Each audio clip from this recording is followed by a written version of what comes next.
Hey guys, Cam here from today's iPhone.com with a video review of the Logitech Ultrathin Mini. This is essentially the Ultrathin keyboard cover but for the iPad Mini, as you can tell. Now obviously, first and foremost it's a keyboard, but the great thing about the Ultrathin keyboard cover is that it's also a case for your iPad. It protects your screen. It uses the magnetic hinge on the side, and it also utilizes the magnets on the front of your iPad, which auto wake or send your iPad to sleep. Now if we look at the design of the keyboard, you can see that most of it is made up with keys at the front here, and then you've got a little ridge where you rest your iPad, and then the back is mostly just wasted space, but I'm guessing the battery is inside there. The keyboard itself is quite condensed because it's for the iPad Mini. Obviously they had to try and get everything as much as they could inside a smaller frame. Now with the lettering, the letter buttons themselves are actually not that much smaller, if any smaller than the letters on the full-size Logitech keyboard for Mac. You can see if you compare the squares on here, if you compare the actual letters, there's not a huge amount of difference on there, but obviously there's a lot smaller space in between the keys, and what they've done to utilize the space as much as they can is that they've removed certain keys, or not removed them but moved them to somewhere else, or made you use the function key, which is right here in the bottom left. You need that to use caps lock and tab, for instance, by pressing function and Q. And all your bespoke iOS controls are all along on this numerical keypad right at the top here. They will require you to press function. That only applies with certain commands. Now the home button has its own dedicated button, as you can see. If I place that in here,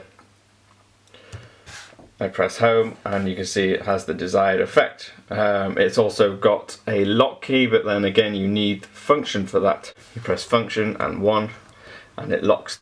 The way this attaches to your iPad is by using this magnetic hinge on the front here.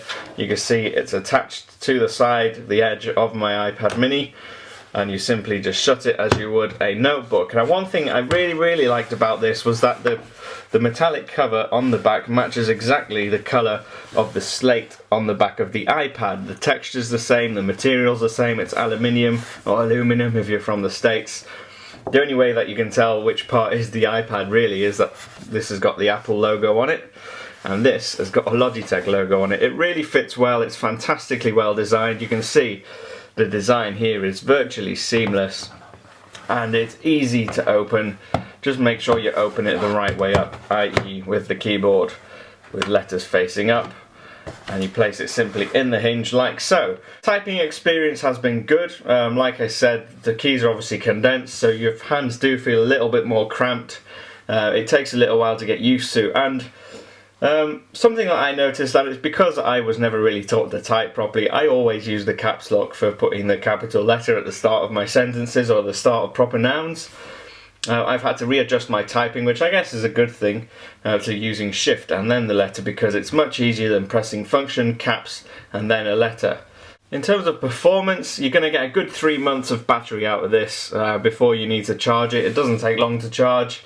It's fantastically lightweight. It fits into pretty much any bag you could wish to carry. It's very portable, and thanks to its size, it doesn't add a lot of bulk onto your iPad. Now if we go on to the negatives, one of the things I found to be really a little bit frustrating, and I didn't really get used to it, was the fact that the iPad itself hasn't got a very generous angle, as it were. It's quite steep, especially for something so small. You find yourself either having to work with it quite far away from your face, hello there, or you're hunching your back so you can see on the screen, and if you're doing that for long periods of time, writing long reviews like I did with this one, it can get quite uncomfortable. It's not exactly great for my spine, so I would not recommend using it for hours upon end unless you're shorter than I am, but you will notice that the viewing angle isn't optimal.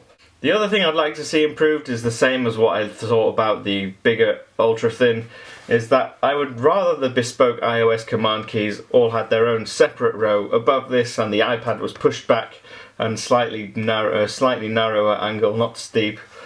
That would also push the iPad away a little bit, and it would give me a little bit more room. It wouldn't make me feel as claustrophobic when I use it. Overall, I'm really pleased Considering the size of the iPad mini and the size that the keyboard had to fit into, Logitech's done a fantastic job of getting this to work as best they could, and I honestly can't praise it highly enough. It's been a really good keyboard, and although it's not something I'm going to use every day, in an emergency, if I need to take my iPad mini with me because I haven't got much space, I would have no problem at all using this case. It gets a very solid TIP rating of 9 out of 10, just because they've been able to do something so amazing with so little room. I'm really pleased with it. Anyway, if you want to ask me any questions about this or any other cases or keyboards, please feel free. I'm at TIP_cam on Twitter, and I will see you again soon.